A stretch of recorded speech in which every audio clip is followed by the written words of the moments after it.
Hello बच्चों, कैसे हो? तो बेटा, मैं आपको पढ़ा रही थी हरिऔध जी का जो चैप्टर है पवन दूत का। इसमें 2 पार्ट में आपको पहले पढ़ा चुकी हूँ, आपको समझ में आ गए होंगे। ठीक है, तो आज मैं जो आपके पहले मैंने 10 तक पद्य आपको पढ़ा दिए थे, 10 पद्य आपके कंप्लीट हो गए थे। अब मैं आगे आपको पढ़ाती हूँ। ठीक है, तो आप देखिए।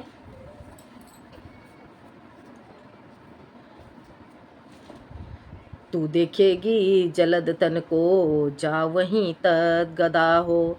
यहाँ पे जो राधिका जी हैं वो पवन से क्या कहती हैं कि जब पवन मथुरा में पहुँच जाती है, ठीक है, पवन से राधिका जी कहती हैं कि हे पवन, जब तू मथुरा में पहुँच जाएगी तो तू मथुरा में पहुँचने के बाद जब मेरे प्रियतम श्री कृष्ण को देखेगी तो वो अपने श्री कृष्ण की, राधिका जी हैं, श्री कृष्ण के रूप का वर्णन करते हुए यहाँ पे कहती हैं पवन से, तू देखेगी जलद थन को, जा वहीं तद गदा हो। होंगे लौने नयन उनके, ज्योति उत्कीर्णकारी। मुद्रा होगी वरवदन की, सौम्य सी मुद्रा होगी वरवदन की, मूर्ति सी सौम्यता को।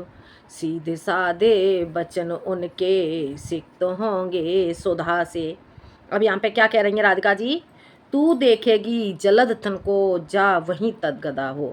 हरिऔध जी कहते हैं कि यहाँ पर राधिका जी अपने प्रियतम श्री कृष्ण के रूप का वर्णन करते हुए पवन से कहती हैं कि हे पवन, तू देखेगी किसे? तू देखेगी जलद तन वाले, अर्थात हे पवन, तू बादलों के समान शरीर वाले मेरे प्रियतम श्री कृष्ण को देखेगी तो जा वहीं तदगदा हो, तो तू वहाँ पर गदगद हो जाएगी। होंगे नौने नयन उनके, ज्योति उत्कीर्णकारी। और जो मेरे प्रियतम श्री कृष्ण हैं उनके जो नेत्र हैं, उनके नेत्र कैसे होंगे? उनके नेत्र ज्योति उत्कीर्णकारी, ज्योति उत्कीर्णकारी यानी कि ज्योति को फैलाने वाले, प्रकाश को फैलाने वाले होंगे। ठीक है, आ गया समझ में? 2 लाइन का अर्थ फिर से देख लो। तू देखेगी जलद तन को, जा वहीं तद गदा हो। हे पवन, तू जैसे ही मेरे प्यारे श्री कृष्ण को देखेगी तो जलद तन उनके, जलद तन बादलों के समान, मेघ के समान उनके शरीर को देखेगी तो उन्हें देखने के बाद तू वहीं पर गदगद हो जाएगी। होंगे लौने नयन उनके, ज्योति उत्कीर्णकारी। और जो उनके नेत्र हैं, मेरे प्रीतम श्री कृष्ण के नेत्र कैसे होंगे? वो ज्योति के समान प्रकाश को फैलाने वाले होंगे। ठीक है, मुद्रा होगी वर बदन की, मूर्ति सी सौम्यता की। मुद्रा होगी किन? वर बदन यानी कि जो मेरे प्रीतम श्री कृष्ण है उनके मुख की मुद्रा कैसी होगी? मूर्ति के समान सौम्य होगी। ठीक है, आ गया समझ में? मेरे प्रीतम श्री कृष्ण के मुख की मुद्रा कैसी होगी? मूर्ति के समान सौम्य होगी। ठीक है, और आगे देखें। सीधे साधे बचन उनके, सिक्त होंगे सुधा से। और मेरे प्रीतम जो श्री कृष्ण हैं उनके सीधे साधे वचन कैसे होंगे? सीधे साधे वचन उनके सिक्त होंगे सुधा से। उनके सीधे साधे वचन कैसे? अमृत के समान सींचे हुए होंगे। आ गया समझ में? मुझे लग रहा है आपको समझ में आ गया होगा। ठीक है, तो एक बार और देख लो।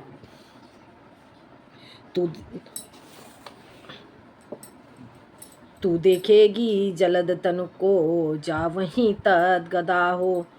होंगे लौने नयन उनके, ज्योति उत्कीर्णकारी।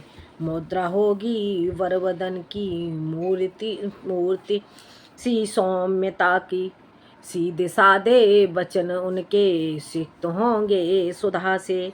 यहाँ पे राधिका जी पवन से कहती हैं, हे पवन, तू बादलों के समान शरीर वाले मेरे प्रियतम श्री कृष्ण को देखेगी तो तू गदगद हो जाएगी। और जो उनके नेत्र होंगे, उनके नेत्र ज्योति को, प्रकाश को फैलाने वाले होंगे। और उनके मुख की मुद्रा मूर्ति के समान सौम्य होगी। उनके वचन, जो मेरे प्रियतम श्री कृष्ण हैं उनके वचन कैसे होंगे? उनके वचन सीधे साधे वचन उनके सिक्त होंगे सुधा से। उनके सीधे साधे वचन अमृत से सींचे हुए के समान होंगे। ठीक है, आ गया समझ में? मुझे लग रहा है समझ में आ गया होगा। इसका भी काव्यगत सौंदर्य सेम वैसे ही होगा, ठीक है, जैसे मैंने आपको पहले बताया था। अब यहाँ पे भी आप देखोगे तो देखो, सीधे साधे वचन उनके सिक्त होंगे सुधा से। तो यहाँ पे देखो स और स कितनी बार आवृत्ति हुई है, यहाँ सा की आवृत्ति अधिक हुई है। तो यहाँ पे कौन सा अलंकार हो जाएगा, यहाँ पे अनुप्रास अलंकार हो जाएगा, ठीक है। और उपमा अलंकार भी है, मानवीकरण अलंकार। समझ में आ गया आपको। और बाकी के आपकी ये तो मैं पहले ही आपको बता चुकी हूँ कि जो ये अयोध्या सिंह उपाध्याय जी हैं, इन्होंने अपने प्रिय प्रवास में खड़ी बोली का प्रयोग किया है, ठीक है। आगे देखते हैं। नीले होंगे कमल, नीले फूले कमल दल सी, गात की श्यामलता है। यहाँ पे जो राधिका जी हैं पवन से अपने प्रियतम श्री कृष्ण के रूप का वर्णन करते हुए, श्री कृष्ण का वर्णन करते हुए यहाँ पर जो राधिका जी हैं पवन से कहती हैं कि हे पवन, नीले फूले कमल दल की, गात की श्यामता है, पीला प्यारा वसन कट में पहनते हैं फबीला, छोटी काली अलक मुख की, कांति को है बढ़ाती, सदवस्त्रों में नवल तन की, फूटती सी प्रभा है। क्या कहती हैं यहाँ राधिका जी पवन से, हे पवन, अयोध्या सिंह उपाध्याय हरिऔध जी कहते हैं कि जो राधिका है, राधिका पवन से कहती हैं कि हे पवन, जो मेरे प्यारे प्रियतम श्री कृष्ण हैं, तो उनका शरीर कैसा है, नीले फूले कमल दल सी, नीले फूले हुए कमल के दल के समान, गात कहते हैं शरीर को, शरीर की श्यामलता है। मेरे प्यारे श्री कृष्ण के शरीर की सुंदरता, श्याम, मेरे प्यारे जो श्री कृष्ण हैं, मेरे प्रियतम श्री कृष्ण का शरीर, गात कहेंगे शरीर के लिए, उनका शरीर नीले फूले हुए कमल दल के समान, जिस प्रकार से कमल का नीला फूल और जो खिला हुआ होता है उसकी श्याम होता है, उसी तरह से जो मेरे प्रियतम श्री कृष्ण हैं उनका शरीर भी श्याम है। और पीला प्यारा बसन कट में पहनते हैं फबीला। और क्या कहते हैं उपाध्याय जी कि पीला प्यारा बसन कट में, जो राधिका जी हैं, राधिका जी कहती हैं पवन से कि मेरे प्यारे जो प्रियतम श्री कृष्ण हैं, अपने प्रियतम का परिचय कराते हुए वो पवन से कहती हैं कि हे पवन, जो मेरे प्यारे जो श्री कृष्ण हैं वो पीला प्यारा वसन, पीला प्यारा वस्त्र कट में, कमर में पहनते हैं। वो वस्त्र कैसा है, फवीला, भड़कीला, ठीक है, आकर्षण, फवीला, इसे भड़कीला भी कह सकते हैं, आकर्षण भी कह सकते हैं, आकर्षित करने वाला है, ठीक है। तो यहाँ पे क्या कहती हैं राधिका जी, पीला प्यारा वसन, पीला प्यारा वस्त्र कमर पे पहनते हैं, वो आकर्षित करने वाला है, अर्थात फवीला है, भड़कीला है। और छोटी काली अलक मुख की, कांति को है बढ़ाती। क्या कहती हैं राधिका जी, छोटी काली, मेरे प्रीतम श्री कृष्ण के मुख पर जो काली छूटी हुई लट है, अलक, अलक कहेंगे बालों की लट, वो क्या करती है, उनके मुख की शोभा को बढ़ाती है।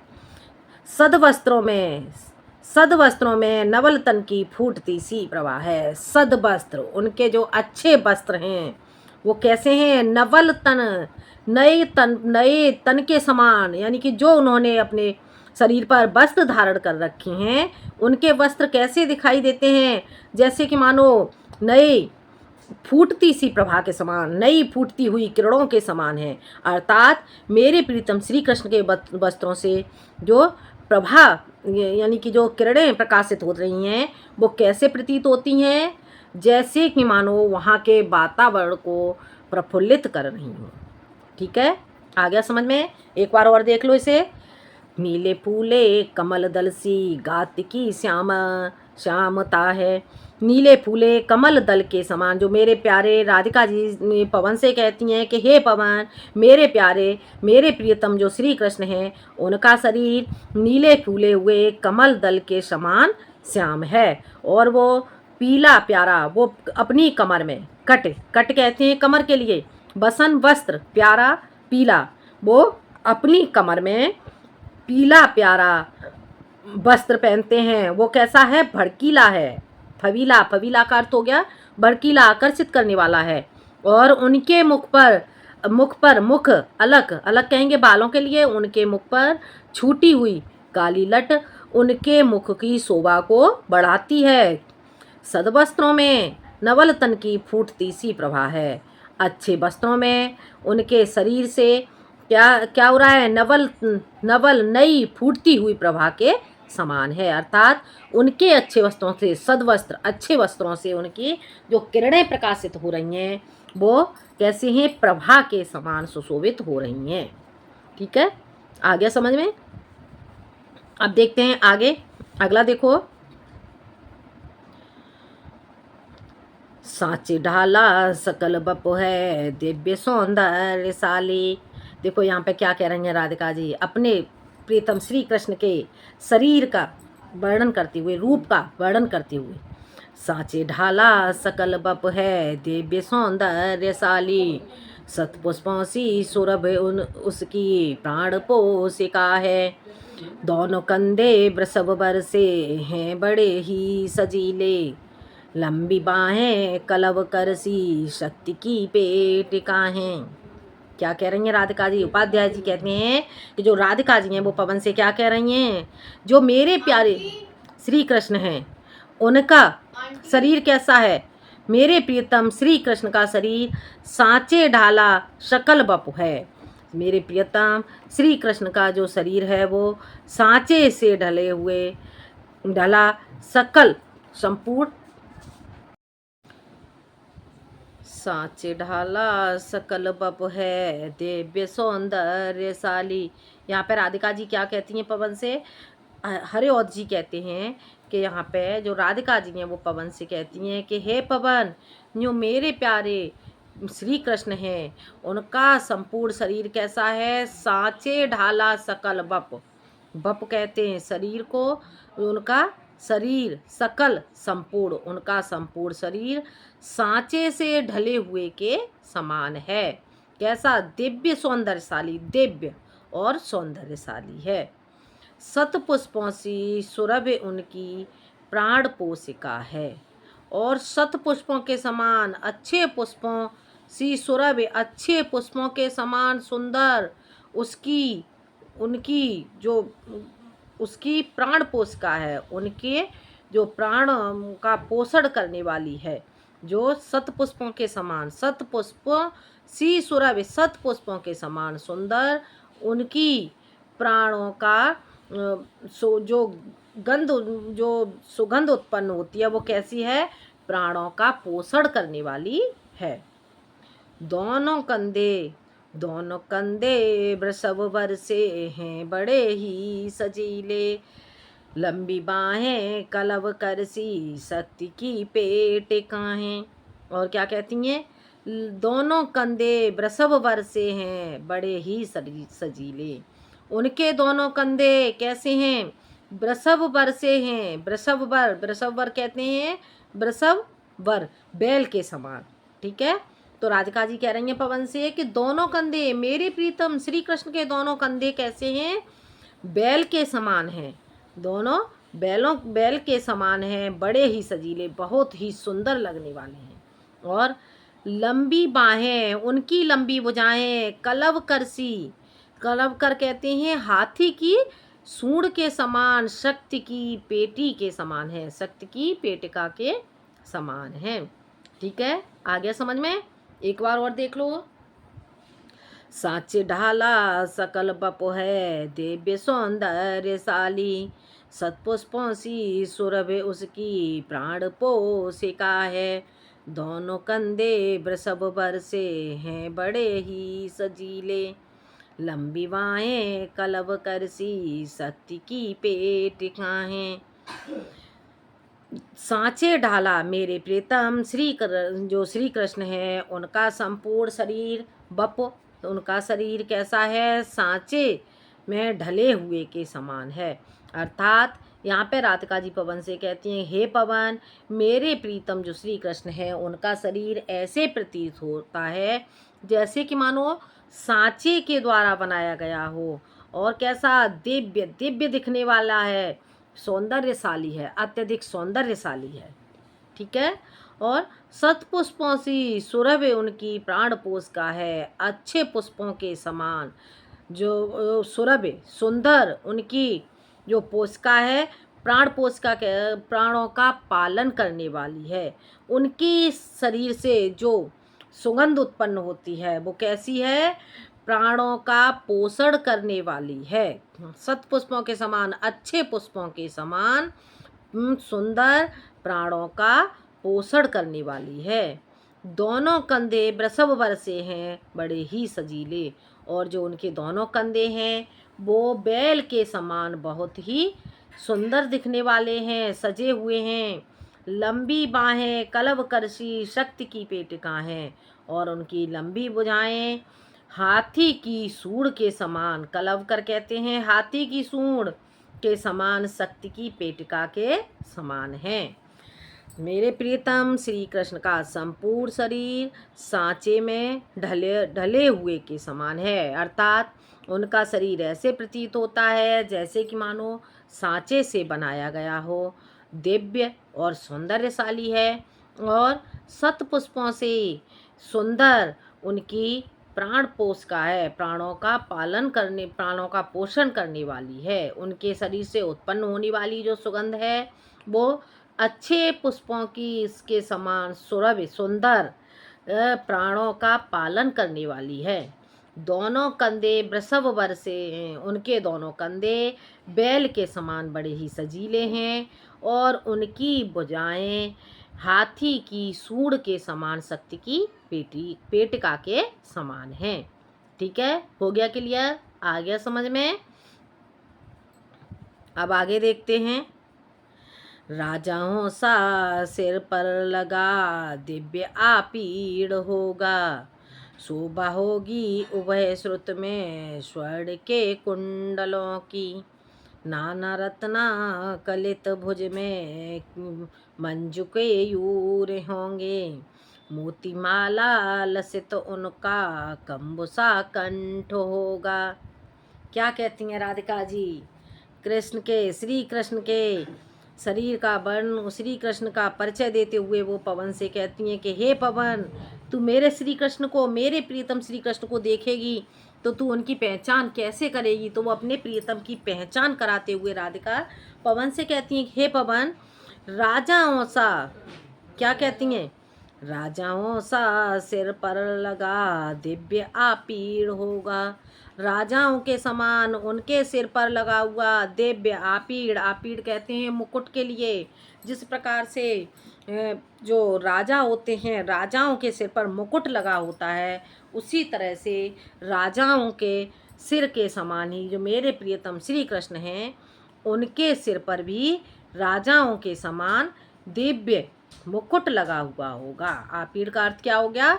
मुकुट। ठीक है, दिव्य सुंदर दिखने वाला, और राजाओं सा सिर पर, राजाओं के समान सिर पर, यानी कि मेरे प्रीतम श्री कृष्ण के सिर पर राजाओं के समान दिव्य मुकुट लगा होगा, शोभा होगी उभय श्रुत में स्वर्ण के कुंडलों की, और शोभा होगी उभय श्रुत, उभय श्रुत यानी कि दोनों कानों में, दोनों कानों में शोभा होगी किसकी? स्वर्ण के कुंडलों की। मेरे प्रियतम श्री कृष्ण के दोनों कानों में स्वर्ण के कुंडल सुशोभित हो रहे होंगे, नाना रत्ना कलित भुज में मंजुके यूर होंगे। नाना रत्ना कलित, अनेकों रत्नों से जड़े हुए भुजाओं में मंजुके यूर यानी कि भुजबंद बंधे हुए होंगे, भुजबंद होंगे। देखा होगा आपने, राजाओं की भुजाओं में जो भुजबंद बंधे रहते हैं, वहाँ पर बाजुओं में जो बंधे रहते हैं भुजबंद, उन्हीं के बारे में यहाँ पर राधिका जी बताते हुए उसे पवन को परिचय देते हुए कह रही हैं कि नाना रत्ना कलित, अनेकों रत्नों से जड़े हुए भुजाओं में मेरे प्रीतम श्री कृष्ण की दोनों भुजाओं में भुजबंद बंधे होंगे, और मोतीमाला लसित उनका कंबुसा कंठ होगा। जो उनका गला है, उनका गला कैसा होगा? मोती माला, मोतियों की मालाओं से लसित, मोतियों की मालाओं से सुशोभित, मोतियों की मालाओं से सजा हुआ उनका कंब, कंब कम्बो यानी कि घड़े के समान, कम्ब कहते हैं घड़े के समान, उनका घड़े के समान लंबा क्या होगा, कंठ होगा। यानी कि जो मेरे प्रियतम श्री कृष्ण है उनका जो गला है वो मोतियों की मालाओं से सुशोभित हो रहा होगा। ठीक है, आ गया समझ में? एक बार और देख लो। मेरे प्रियतम श्री कृष्ण के सिर पर दिव्य मुकुट सजा हुआ होगा और उनके दोनों कानों में स्वर्ण के कुंडलों की शोभा होगी। अर्थात मेरे प्रियतम श्री कृष्ण के दोनों कानों में स्वर्ण के कुंडल सुशोभित हो रहे होंगे और उनकी दोनों भुजाओं में अनेकों रत्नों से जड़े हुए भुजबंद के मंज के ओर भुजबंद बंधे हुए होंगे और उनका गला, उनका जो कंठ, कंठ यानी कि गला, उनका गला घड़े के समान, घड़े के समान लंबा, उनके गले में मोतियों की माला सुशोभित हो रही होंगी। मेरे प्रीतम श्री कृष्ण का जो घड़े के समान लंबा गला है वह मोतियों की मालाओं से लसित होगा, यानी कि मोतियों की मालाओं से सुशोभित होगा। ठीक है, आ गया समझ में? आगे देखते हैं। तेरे, अब यहाँ पे जो पवन से जो राधिका जी हैं वो क्या कहती हैं, तेरे में है न यह गुण जो तू व्यथाएं सुनाए, व्यापारों की प्रखर मत और युक्तियों से चलाना, बैठे जो हो निज सदन में मेघ सी कांति वाले, तो चित्रों को इस भवन के ध्यान से देख जाना। क्या कहती हैं यहाँ पे राधिका जी पवन से? तेरे में है ना, वो अपने दुख की विरह व्यथा के साथ ही यहाँ पे जो राधिका जी हैं वो पवन से कहती हैं कि हे पवन, तेरे में है ना यह गुण जो तू व्यथा है सुनाए। हे पवन, तेरे अंदर ऐसा गुण नहीं है जो तू अपने मुख के द्वारा तू बोल करके मेरी जो व्यथा है, जो मेरी विरह व्यथा है, तू उसे मेरे प्रियतम श्री कृष्ण को सुना सके। ठीक है, क्या कहती हैं यहाँ पे राधिका जी पवन से कि हे पवन, तेरे अंदर यह गुण नहीं है कि जो तू मेरी जो विरह व्यथा है उस मेरी विरह व्यथा को मेरे प्रियतम श्री कृष्ण को मुंह के द्वारा बोलकर सुना सके। तो तू क्या करना, वो उससे कहती हैं व्यापारों की प्रखर मत और युक्तियों को चलाना। वो कहती हैं कि हे पवन, तू व्यापारियों को प्रखर, प्रखर कहते हैं तीव्र, मति बुद्धि, व्यापारों की जिस प्रकार से व्यापारियों की प्रखर यानी कि तेज बुद्धि होती है, व्यापारियों की जिस प्रकार से तेज बुद्धि होती है उसी प्रकार से तू अपनी बुद्धि का प्रयोग करना और युक्तियों को चलाना और अनेकों प्रकार के उपायों को चलाना, अनेकों प्रकार के उपायों के द्वारा मेरे प्रियतम श्री कृष्ण को जो मेरी विरह व्यथा है उसके बारे में बतलाना। बैठे जो हो निज सदन में मेघ सी कांति वाले, और क्या कहती हैं, बैठे जो हो निज सदन में मेघ सी कांति वाले, बादलों की समान कांति वाले मेरे प्रियतम श्री कृष्ण निज सदन में अपने कक्ष में बैठे हों, तो चित्रों को इस भवन के ध्यान से देख जाना। तो तू क्या करना, उनके उस भवन में जा कर के चित्रों को तू ध्यान से देखना। ठीक है, आ गया समझ में? एक बार और देख लो। तेरे में है ना, यहाँ पर जो राधिका जी वो पवन से कहती हैं कि हे पवन, तेरे अंदर वह गुण नहीं है जो तू मेरी व्यथाओं को मेरे प्रियतम श्री कृष्ण को मुंह से बोलकर सुना सके। ठीक है, तो तू क्या करना, व्यापारों की प्रखर मत्यों युक्तियों को चलाना। तो हे पवन, तू व्यापारियों के समान तीव्र बुद्धि और युक्तियों को चलाना और इस प्रकार से तू मेरी विरह व्यथा को मेरे प्रियतम श्री कृष्ण तक पहुंचाना। बैठे जो हों निज सदन में मेघ सी कांति वाले, यदि मेरे प्रियतम श्री कृष्ण अपने सदन में अपने कक्ष में कैसे मेघ सी कांति वाले, बादलों की समान कांति वाले मेरे प्रियतम श्री कृष्ण अपने कक्ष में बैठे हों तो चित्रों को इस भवन के ध्यान से देख जाना। तो तू उस भवन के, उस कक्ष के जो चित्र लगे हुए हों उस कक्ष में, उन चित्रों को तू एक बार ध्यान से देखना। ठीक है, आ गया समझ में? मुझे लग रहा है आपको समझ में आ गया होगा। तेरे में, राधिका जी पवन से कहती हैं कि हे पवन, तेरे अंदर ऐसा गुण नहीं है कि जो तू बोल कर मेरे प्रीतम श्री कृष्ण को मेरी व्यथाएं सुना सके। तो तू क्या करना, जिस प्रकार से व्यापारी लोग होते हैं, व्यापार के लिए अपनी बुद्धि, प्रखर बुद्धि, तेज बुद्धि का प्रयोग करते हैं, उसी तरह से तू भी अपनी तेज बुद्धि का प्रयोग करना। और युक्तियों को, जिस प्रकार से व्यापारी नई नई युक्तियों को चलाते हैं, उसी तरह से तू भी नए नए उपायों के द्वारा मेरे प्रियतम श्री कृष्ण को मेरी विरह व्यथा को बतलाना। और यदि मेरे प्रियतम श्री कृष्ण मेघ की, बादलों के समान कांति वाले मेरे प्रियतम श्री कृष्ण अपने सदन में बैठे हों, तो तू इस भवन में जा कर के वहाँ लगे हुए चित्रों को ध्यान से देखकर आना। ठीक है, आ गया होगा समझ में? ठीक है, तो मुझे लग रहा है आपको समझ में आ गया होगा। आज के लिए इतना ही, बाकी मैं अगले वीडियो में लेके आऊँगी। आज के लिए इतना ही, धन्यवाद।